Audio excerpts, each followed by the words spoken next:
If you cannot be stronger, be smarter.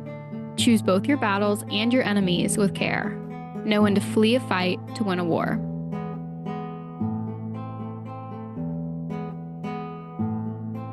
Welcome to the Busy Girls Book Club. We are a podcast that kind of brings the best of book talk and the worst of book talk, and we tell you whether or not you should take the time out of your busy schedule to read them. I'm Catherine. I'm Casey.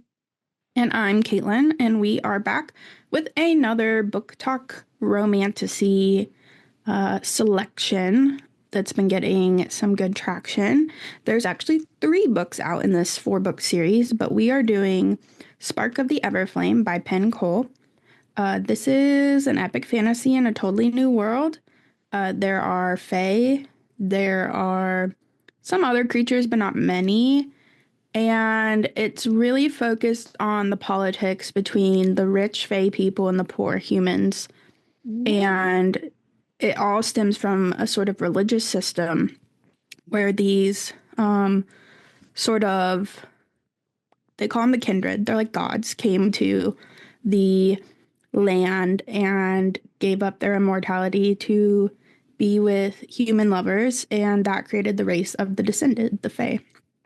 So, the main character is a poor human who is trying to fight the injustice of it all and kind of gets like pulled into the world of the Descended.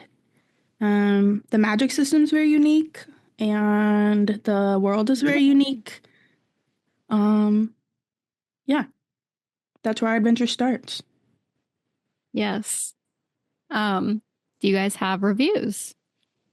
I have 3 of them. So I'm pulling a Casey. Yeah. And the 1-star reviews on Goodreads for this book were frickin' hilarious. So these 3 were literally back to back to back, and they're just chef's kiss. So they're all like one sentence, and it's 1-star reviews. And it's, I'm never trusting book talk again. Special thanks to this book because I always thought of myself as an insomniac, but every time I picked it up, I doze off. And I cannot believe someone looked me in the eye and recommended this book to me.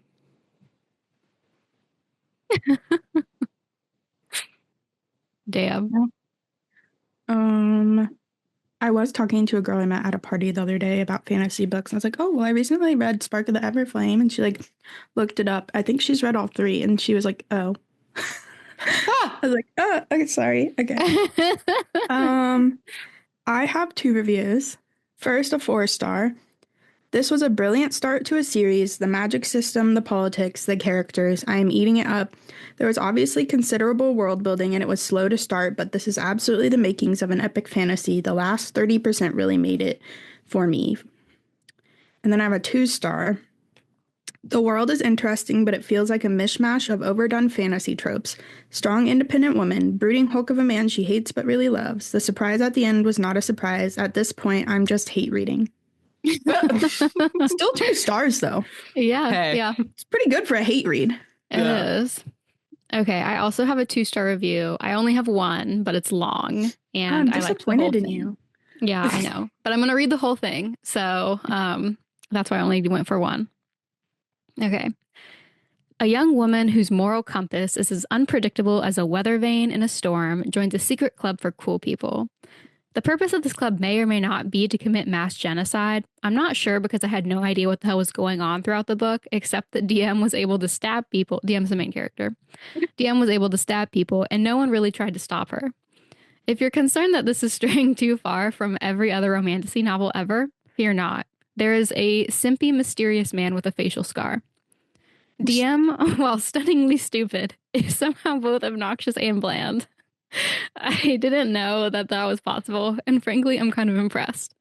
If this book became interesting or sensical in the last 60 pages, I didn't notice, because I was skimming it like a flat stone skipping over the water. Will DM harness the beast within? Will her mother be found?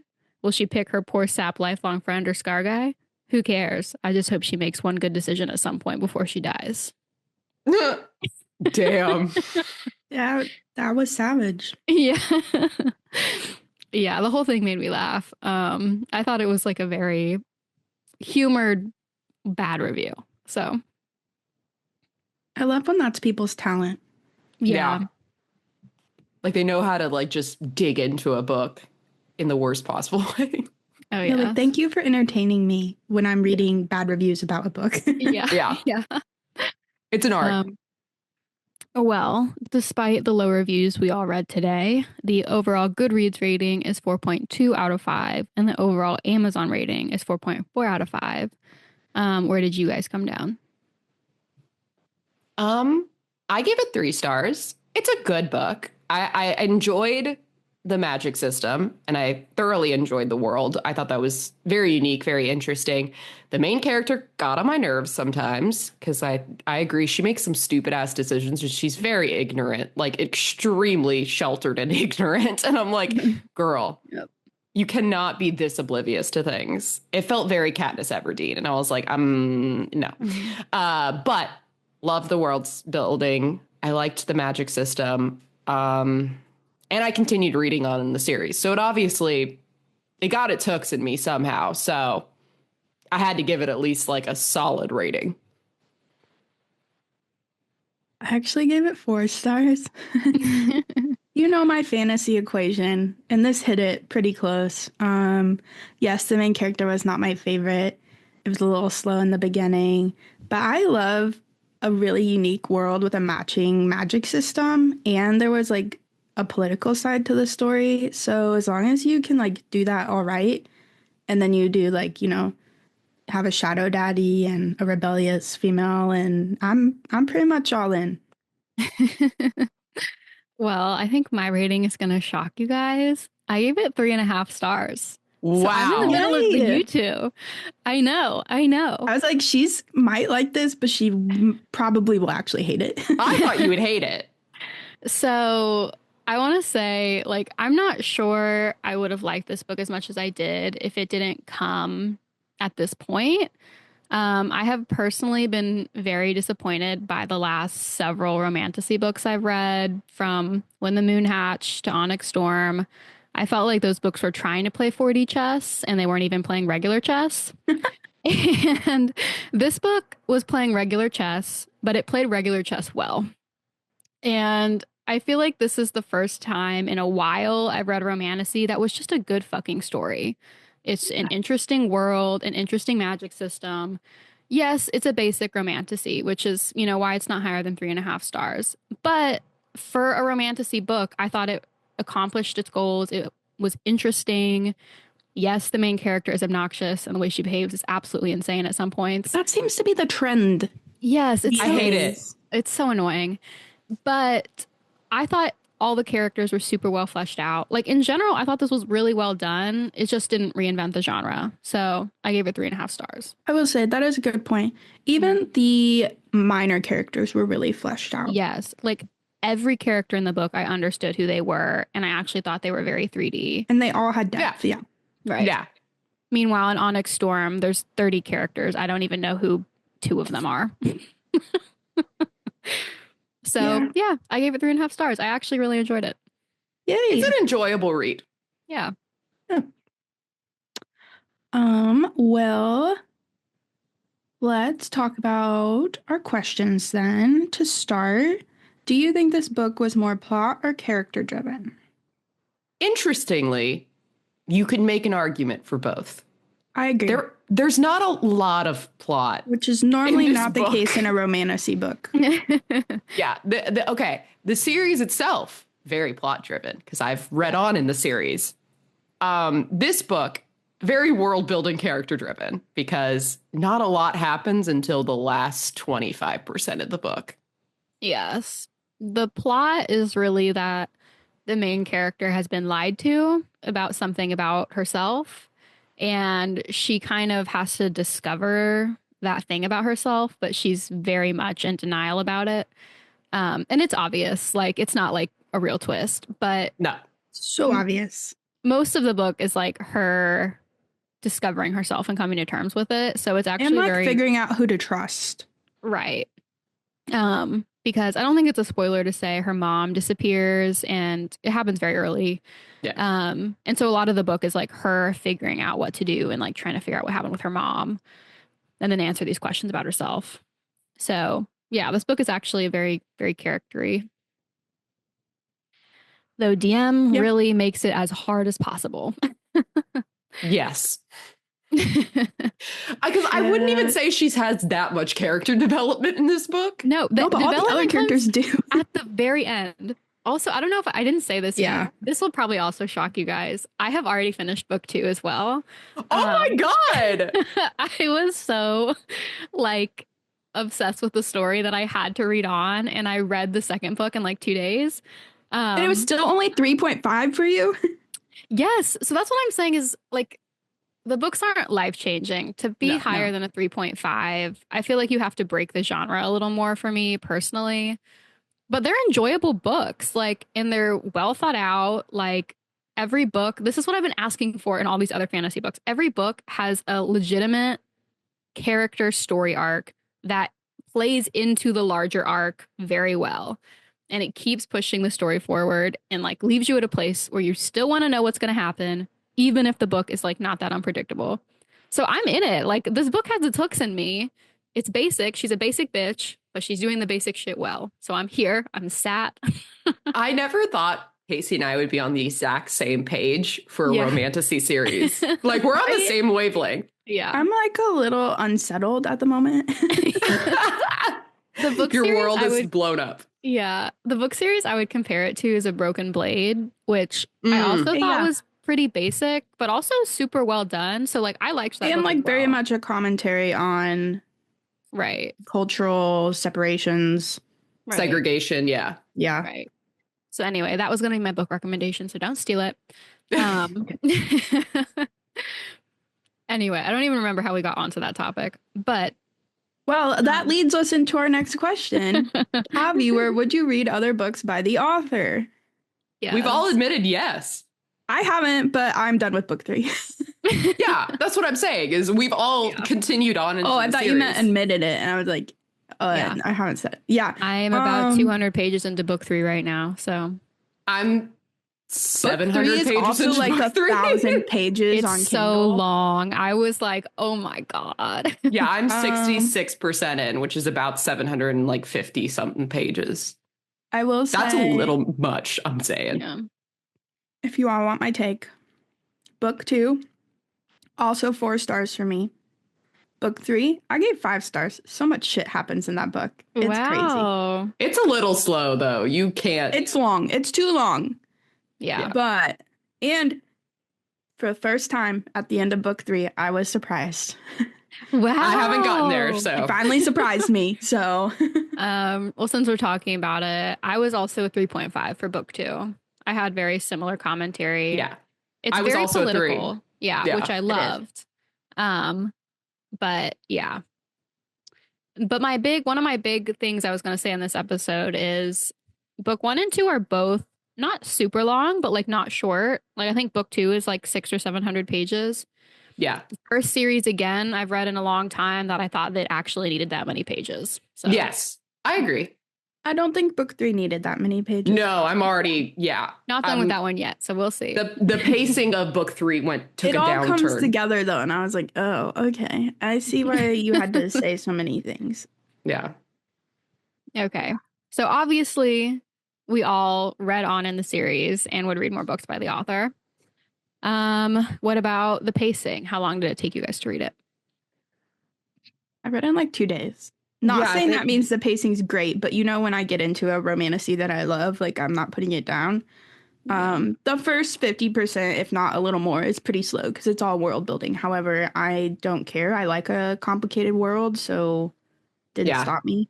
It took me 2 days. I'm just trying to remember if I read it in 1 or 2. I read it in 2, and then I immediately picked up book 2 because it's on Kindle Unlimited, Yes. and we love Yep. that. Yes, it's free if you have Kindle. I was very similar. I think it took me 3 days to read it. But yeah, I totally When's the got, last time Casey spent so little time on a fantasy I book? know That's crazy. every romantasy lately has been taking me over a week. We should just I was- end the episode right here. Like, Yeah. wow. Yeah. This book really cured. I feel like I was just in like a love of fantasy drought where I hadn't had a book in a long time that like re-inspired that love. And this book gave me that like page turning feeling where I was really invested and I liked it. That's all the review we need. That's so Yeah. lovely. But also, we read this in the midst of like Intermezzo and Onyx Storm, and I was in such a reading slump from those. Yeah. Same. I Yeah. was halfway through book 3 when I had to put it down and do those two, and I was like, I just want to go back to Spark of the Everflame. I think I read this during Intermezzo, but Yeah. like, and Ugh. finished it before I finished Intermezzo. And that's why I probably enjoyed it more. Yeah. So I thought the pacing was pretty good. Very similar to Caitlin. I always felt like the first half of the book is mostly world building, but I always felt like there was enough happening that I wasn't bored. So yeah, I enjoyed it. Would you guys watch a movie or TV show of the book? No, I don't think you can do this well. I would love if someone could visualize this world for me, but I agree it would It's be too very expensive. hard. Yeah. I fear that it would give cringy fantasy series where everything would look kind of cheap and the actors aren't really that great. Um, so I'm kind of with you guys. I just think it would be really hard to visualize and Yes. make not I bad. also like it's one of those books where I'm kind of attached to the picture I have in my head. Mm. Like I'd love to see someone try, but also like you know how like you have this love. I was thinking about Harry Potter. Like I had this world in my head. And then the movies came out and now all I see when I read them is Daniel Radcliffe. And I'm like, "Dang it." Yeah, true. Okay. What about Busy Girl rating? I think I'm going to up my star rating and give it a 4 because I legitimately think it's an extremely easy read. And I think if you enjoy fantasy, it's probably going to be a 5, honestly, because like if you enjoy world building and you enjoy character development and you enjoy like the politics of fantasy and kind of like the cultural messages, you'll really enjoy this book and you'll devour it and you'll want to continue on with the series. If you don't really enjoy fantasy, that's why I'm kind of putting it at a 4 because I think this is a good book to like give to your non-fantasy reader friends because they might enjoy how the world shapes up. Yeah, like the Fae part isn't super overwhelming. No. I actually would give it a 5. I gave it a 4 quality. If you're reading this, you probably like fantasy. It's a 5. It's an easy, despite like us saying it's many hundred pages, like it never felt like work. It No. was an easy read without it being too simple. And yeah, if you like fantasy, pick it Yeah. up. I agree with you saying it was an easy read without being too simple. I feel like that really resonates with like my reading experience. I'm gonna stick with a 4, like Catherine. It's still a little too genre for me. Like, I think that just does make it like very like fantasy girl, right? Like, um, I would recommend it to my friends who love fantasy, but I don't think I would recommend it to someone who doesn't like fantasy. So I'm gonna stick with a 4. It's still kind of long, but actually, what was inconvenient for me during my when I was reading it is I wanted to keep reading it instead of doing my work, which was very inconvenient. So yeah, I give it a 4. Solid. All right. Well, Spoiler alert. Woo. Um, yeah, go back and read the book. I have shocked the world with my first positive fantasy review in probably weeks and weeks.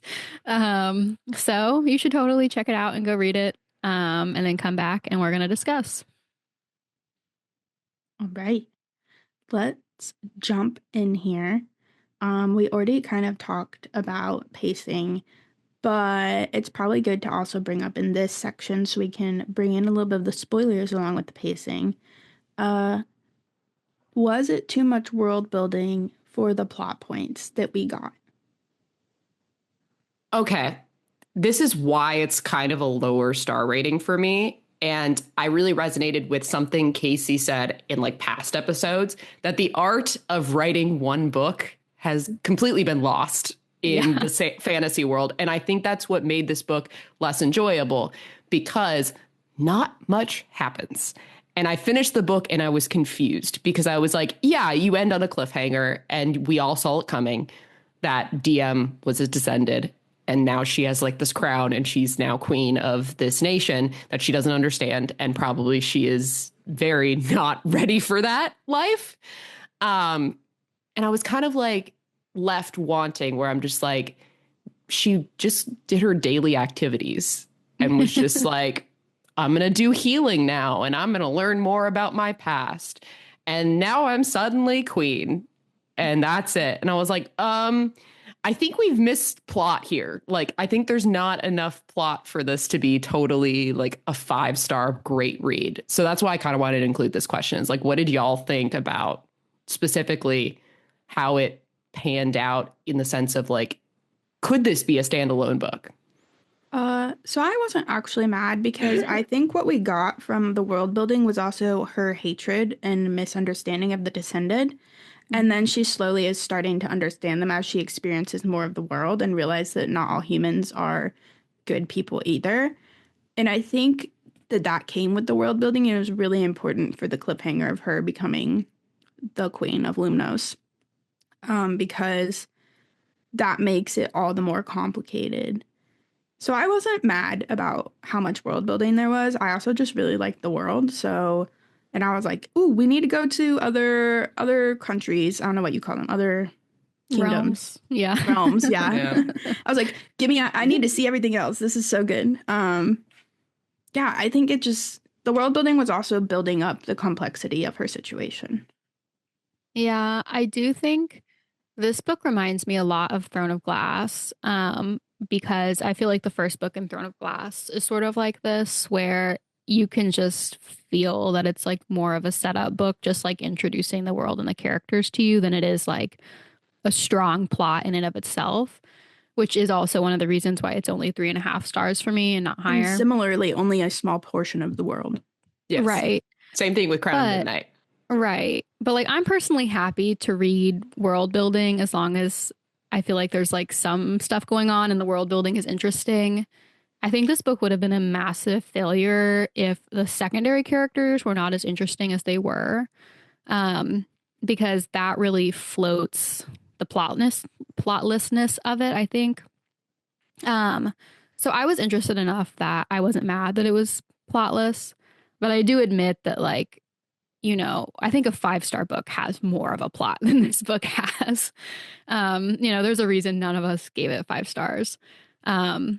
Also, too much time of DM just being so wildly in denial. I was like, bro, that was the part, like 2/3 of the way through the book. I was like, girl. The author is a woman, but I legitimately tried to look up to see if like the author was a man because she felt so ignorant for a woman. Like most women, they have a gut and an intuition where they say like something ain't right here, or like she felt like she was too along for the ride for everyone else to like drive her life for her. And I was like, girl, you need to like get out of your own head and see like what's right in front of you. And you need to figure out your shit. Every fantasy series that's popular has the same female. When you look at Feyre and ACOTAR. I know. But it's frustrating. When you look at Bryce and Crescent City. Yes. When you look at Katniss, like you said, like. They're starting to push it too far, though. Yeah. They are. I felt that it's at least Bryce was complicated. Equation. Yeah. At least Bryce, like, she had a mastermind plan. DM does not feel very mastermind plan to me. Or Aelin or Selena. Those kind of things you need to be smarter than this. It does feel like she just has no sense of self-preservation. I wouldn't have a master plan in her situation either. Yeah, but I would stay quiet. Yeah. Yeah. So I did the other thing that has been bothering me a lot, which this bothered me in that like Nordic one with Freya, was just like Inked in Blood. There we go. Yeah, that one. Was just a female character with so much irrational rage that I was like, okay, no one human being is this angry. Just all the time. She's not a human being. Yeah. Well, there we go. But I ended up not minding it in this book just because I could tell it had to do with magic, which plays into book 2, and you kind of get an explanation for it. So I was able to stomach it in this book, but I was like, we're right on the line between being too annoying. Yeah. And that kind of brings us into like, what did you think of DM and what did you think of our female main character and like her perceptions of the world? Because I will say I gave her a pass because it did feel like it was almost something inside her and in her that was making her so rageful and so angry. And it was a built up of power that she had never released. And her mom was drugging her to keep her power down, which is very fucked up. I know it was to protect her, and I get it. But the idea that you would drug your own kid and not tell her the truth and then disappear on her is really messed up. Like, that's not very motherly. And it made me understand her a lot more, and I understood her rage because she is a descended with immense power, obviously, because she's the most powerful in the realm, is what we find out, because that's who gets the crown, is whoever the crown deems the most powerful. And she's obviously the most powerful, but she's never used that power except for in dire situations. So she obviously has a lot of pent up energy. Yeah. I'll just reiterate too, like, as the story goes and the world's building, her worldview is expanding because her mother has left her and isn't telling her what to believe. I would be incredibly frustrated too. And she doesn't know where to take out that frustration because it should be on her mom, but her mom's not there. So she tries the guardian thing. She's meeting the descendant at the castle. And so, like, I wasn't mad. Like, she's still not the best character, but I understood she's confused and angry and she didn't know where to place that. So, along with the pent up power, she's just kind of a grumpy lady. Right. And I think that's why it didn't knock it down farther in this book for me, is because I actually did think the author did a good job of contrasting Diem's rage with like legitimate reasons that felt like, okay, I can forgive this a little bit because of these things. The thing I ended up really liking about Diem was the fact that she was a healer. And I liked how that made her feel conflicted about violence. And this is like a huge theme in the book series in general, is like, when is violence truly necessary? And so that's just like a dynamic within her that I thought was actually sort of unique, is feeling like a moral obligation to help people and not hurt them, instead of just being like, violence is the answer. And she regrets decisions she makes. Yeah, yes. As she should, though. She makes very uninformed this decisions. Was wrong and learns from them. So I will give her that. Yeah, she is. I also try to remember that she is 20, and it can be very frustrating to read a 20-year-old main character. However, I do think that some of the choices she makes are realistic for a 20-year-old, especially one that has been deliberately lied to and sheltered by her parents. Her path in life was chosen by others for her. Yeah, the whole book, leading up to the twist, which right, she had to make decisions now, which she's never got to do before. Right, and she struggles because also she has to make decisions completely removed from the people she loves. Yeah. Even in this book, because she can't tell her dad that she's not taking the flame route. Her brother is in the middle of grief and she doesn't want to distract him. Her mom is gone. So her support system, the people that she could normally talk to about this, aren't there. And Henry's sketch. And yeah, you can tell immediately that Henry is not the one. Oh my God. Her commitment to him is insane. We need to talk about it. Oh, it's so annoying. So this Henry kind of fits into this idea of this mortal versus descended conflict. He obviously brings her into the Guardians. And this is reason why I kind of wanted, like, it makes sense that the author is a woman, because any woman would walk into that Guardians room and see an all-male leadership board and see how enthused they were about violence to know that this is going nowhere. All you're going to do is get yourself killed and get your entire plan set back 50 years, the entire mortals set back 50 years. I immediately was like, oh, so they're stupid. Like, they're just going to be idiots about this. We're not trusting her with the whole truth of what she was doing, which bit her in the butt in the end. And that was very upsetting.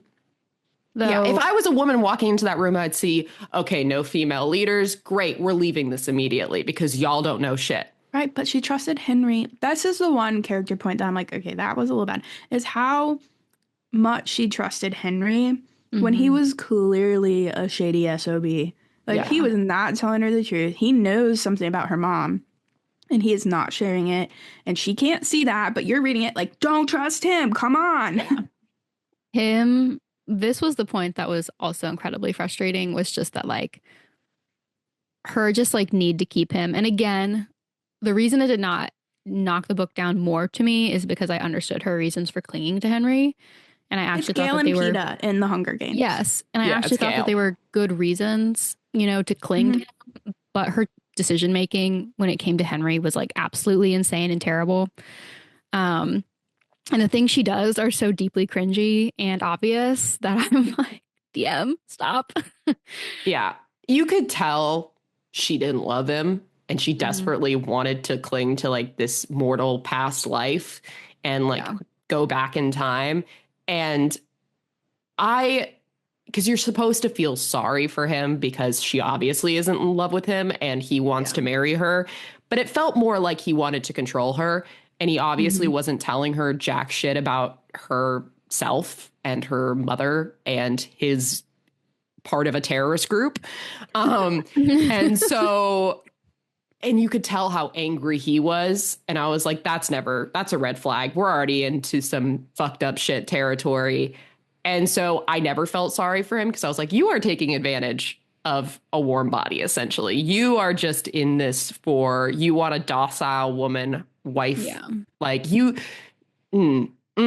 like what But I hate until in she most men. discovered stuff her mom was hiding, she was that wife.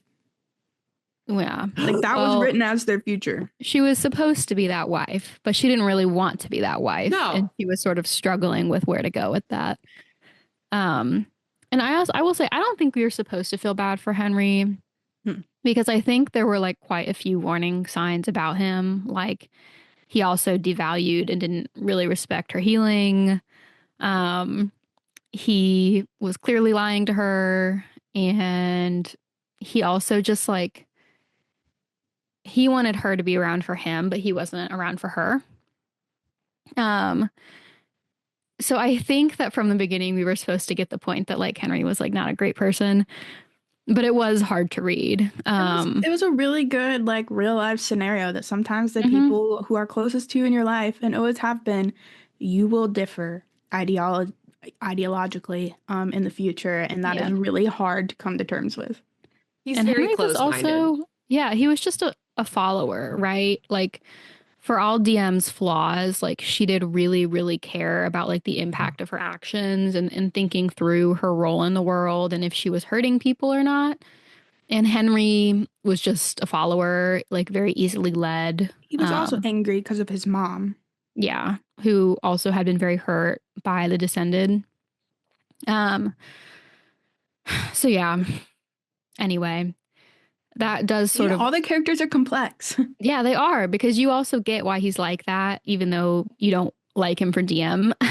um, okay, but this does cue up the next question, which is what did you think of the mortal versus descended conflict and how segregated their two worlds were? It's All of it. never a good sign whenever you never get to see another person that's different from you. Like when you segregate people, it's so easy to just hate the other because you don't actually interact with the human in the other. So you can basically just say, like, oh, they're not human, so therefore I can hate them. And that's kind of what happened between the two species in Lumos. Um, and you could tell it's a lot worse in many other places because they talk about like humans aren't allowed in other places and they were basically genocided out of the area. Um, so you can definitely you can feel for the humans and why they have to turn to the Guardians because they're the only people that are actually fighting for them. Well, and And they have that's the unfortunate. disadvantage of not having magic, so Mm-hmm. the Descended already have an advantage on top of having all the wealth and access to everything. I love it though. I It's love this good. political conflict. Yeah, Perfect. I do love it too, which we see the first beginnings of it in this book. But it was like the separation was not just to keep mortals oppressed, it was to stop um good-hearted descended from helping mortals and feeling Yeah. bad for mortals. Like Because it they didn't worked, know what was happening. right. And It worked both procreating. ways where then, you know, Catherine, like you said, each side only heard the worst of each other. Um, but that didn't just keep descended away, it stopped Descended who would have wanted to do better from doing better. Yeah. Um, The same thing in every fantasy book. The people who keep the knowledge keep the power. right. And it's also to stop them from procreating because they were deeply afraid of losing power by procreating Yeah. with mortals, which actually turns it out and bites them in the ass because the Yeah. half mortals are more powerful than them. The most powerful in the realm is DM, and she's half mortal. So yeah. On that note, we meet Luther and Lily, who are siblings. Luther is the prince, and he's the Scarface baddie, that Shadow has Daddy. that has all this chemistry with DM and is drawn to her. What did you guys think of those two? I mean, it's so obvious that it's teeing it up for Fated Mate. Like, I was literally camping. so Yeah. fucking obvious. He's like pulling her out of the fire, and I'm like, fated mates. Yeah, Fated the mates. vision. Yeah. Oh my gosh, the I can feel your magic. I was like, okay. I was like, ooh, dirty. You can feel his magic? I do think I am getting tired of Fated Mates. At this point, SJM just like diffused that like a bomb across the entire fantasy genre, and now I don't can't even remember the last time I read a romantasy that didn't have Fated Mates. Here's the You're thing. 100% right. Yeah. The other thing drives me nuts a little bit. This book series is the slowest slow burn ever. Oh my God. Yes. Like I would call it YA at this point. Yes. I was gonna say, I feel like this book is one of those YAs that's actually, I don't know if it's technically classified that way, but it It's feels not. like it is. It's not. Oh God. But it feels like it's actually There's a sex scene in this book. It's just between her and Henry, though. That's That's true. true. It's just, and there are other scenes that happen in the series. It's still the slowest slow burn ever. it's very It takes slow burn. forever to satisfy. But I did very much enjoy their makeout scene at the end of this book. Oh, it was so The spicy. tension. Ooh. Oh my gosh. It was like cut you with a knife tense. In the garden. And then she walked away. I was like, I couldn't even Drama. believe it. Oh God, it was devastating. So this author does a great job, I think, of queuing up your emotions and kind of creating that romantic tension, which I appreciate because I am personally very pro no relationship till book 2. I like it when book 1 is spent getting to know each other. I think it makes things feel a little bit less insta love. Yes. And I will like say, a I slow think you'll be burn. happy. This slow burn is really slow. Yes. I do think they actually learn more about each other before they actually jump into anything. I mean, like, I don't think it's a spoiler to say, like, it's pretty obvious that the two of them will end up together. Yeah. It's romantasy. It's romantasy. But they do learn pretty much everything about each other before they jump into each other's arms, which is smart. And they are so interesting because they are both, well, not as much both of them. She has no idea what's going on in the other half of the world. He has a little bit more idea. But they're both learning about each other and like tearing down their biases. And they have to do that before they can fall in love. Yeah. So that was really authentic to write it Yeah. that way. And I appreciate that. And also, Which there's a lot brings of us to the question about how do you like Luther and Lily? I loved Luther. I mean, he's kind of a classic shadow daddy, but Shadow Daddy cinnamon roll. yes, shadow daddy cinnamon roll, which I always like it. Lily, I liked too. I am not gonna lie, them queuing up a relationship between both sibling pairs does give me the ick. Yeah. But I thought they were both good characters. Except one can work and one never can, so. Yeah. Well, we know which one will be the one that works, so. Well, I mean, one can not work as it currently stands with the political system in place, but now DM's got a crown, so she may be able to dismantle that entire There's political also system. the issue of lifespan, though, so. Yeah, that's true.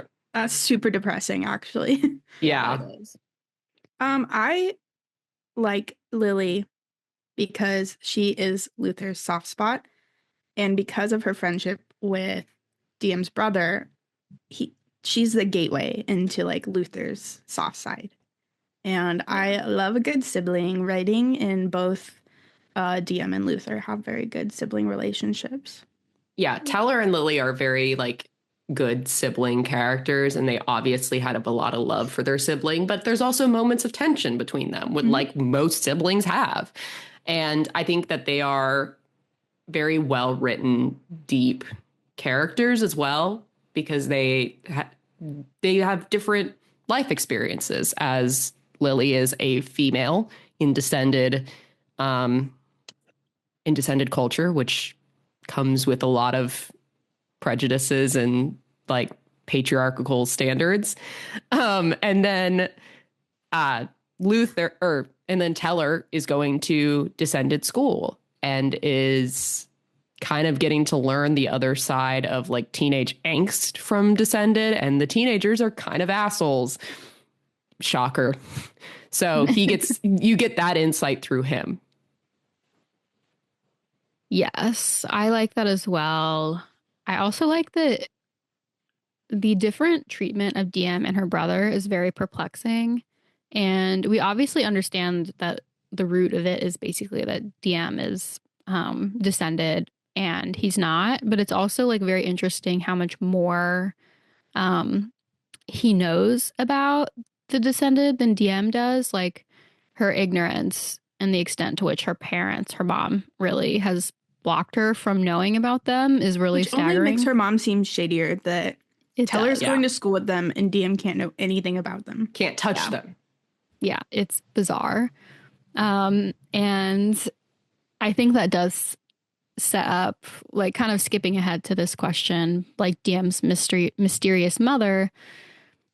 You leave book one, like, very intrigued by who she is, like, and what the hell is going on with her. And that really, like, does not stop well into book three. Like, she's a woman with secrets.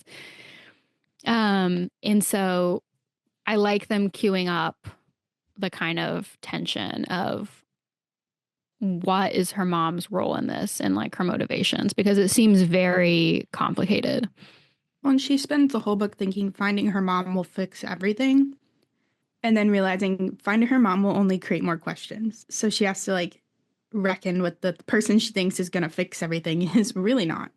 Yeah. And actually, she has some very difficult questions for this person to answer. And her mom was not really the mother she thought she was, and is not the Yeah. person she thought she was. She was getting like a fantasy version of her mother. Yeah. And it's really hard to grieve someone when you love them, but you're also realizing they kept many things from you. And I think it's hard to like grieve someone that you don't know is alive or dead. Like, Yeah. I mean, those moments where it's just a mystery, where you can't get any closure whatsoever, is probably the most devastating relationships. And I think that's done very well in this book, where it's just like a lot of unanswered questions, and she's not here to tell us, and we don't know if she's alive or dead. Right. Well, the final question is about DM and the ending where she is, becomes the crown of Lumnos, whatever it is. And I will say personally, I loved the ending of this book. I think I would have given this book, oh, sorry, my dog Peaches is trying to come say hello. I think I would have given this book a flat 3 stars if not for the ending. But I loved the ending scene where the crown, like, I don't even know how to describe it, appears and sort of like, it's A almost, halo? yeah, halos. While she's onto like her. trying to find a thing to remove the power she suspects she has, and it's Yeah. like, psych, you can't. And In it a swamp. pokes her. Yeah. And like, it's so, I thought that scene was very well written and like dramatic and it felt very climactic and it's everything I would have wanted it to be. And so I loved that scene. My It's a favorite part is that Teller is with her. Yeah. Yeah. And I he's love like, her oh, brother. he's like, it's okay. We'll figure it out. Like, he's so willing to help her. And it's just, it tees right into book two, because it like literally picks up right where we leave off. And it's just so funny. Teller just trying to be like, I mean, we'll figure it out. We can hide you. And it's like, really? You can hide that there's a floating crown object on her head? Yeah. Very interesting. So obviously we've all already continued on with this series. But yeah, it was pretty good. Yeah, I added that question because I was going to ask Casey that because I knew Caitlin had already finished all of them and I was on book 3. So I was like, I bet Casey says no. But obviously you're on book 3 too. Yeah. So I'm already in book 3. Loving Like you it. said, these were refreshing. yeah. Yeah. Totally felt new like- magic system, totally new Yes. land. Same old tropes, but that's all of Romantasy. Right. It felt like a palate cleanser that I really, really needed.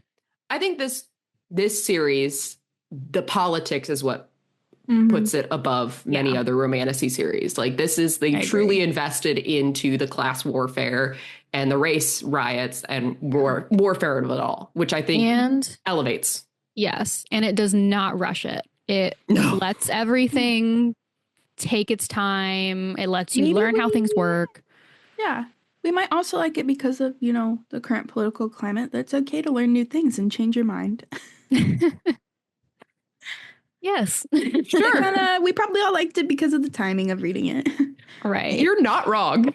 And it does provide that like escape, Oh, yeah. like when things are stressful and overwhelming. I know we're all doing a lot of work. So it's nice to have a little escape hatch at this moment. Yeah. I feel like that's kind of the great things about fantasy series is escapism and reading about another world and its struggles, and it's not your current world and your current struggles is kind of what a lot of people do for reading when they are young professionals is I read to escape. I do not read to learn a ton of things or feel Let's be shitty. honest. If your favorite genre is fantasy, what SSRI are you on? Me. Yeah. Okay. Well, I think that brings us to the end into book recommendations. I already mentioned earlier, so I'll say it again. My recommendation is A Broken Blade, which I have a lot of similar things to say about that series. Is this series? It's a basic fantasy, a lot of familiar tropes, but really well done for what it is. And I enjoyed that series. I'm going to recommend a book I just read called Quicksilver, which is very popular on Book Talk, but it has very similar tropes and a mortal woman who has some mysterious past and some mysterious power. And it kind of just follows her and her shadow daddy across into a different world. So it's a pretty similar book. And I will say reading that one after this one, I was like, yeah, fantasy really is leaning into the shadow daddy thing. Yeah. Yeah. Well, while we're on Shadow Daddies, I'm going to pull a Casey and recommend Serpent in the Wings of Night. Yeah. When you're talking about race, politics, class conflicts in the fantasy realm, pretty perfect. Right. All right. Well, these are just our opinions. Would love to hear yours. You guys can join in conversation with us pretty much everywhere online at Busy Girls Pod. We'd also love more book recommendations. I think one of our readers recommended Spark of the Everflame. Yeah. So yeah, hope you enjoyed this episode, dear reader. And if you have a book you want us to read, we will do it for you as well. Give us more books to escape with. Let We us need know it. how you escape, and we'd like to read it with you. And so that's it for this week. I'm Caitlin. I'm Casey. And I'm Catherine. Thanks for listening. And when you get a chance, take a break with the Busy Girls Book Club.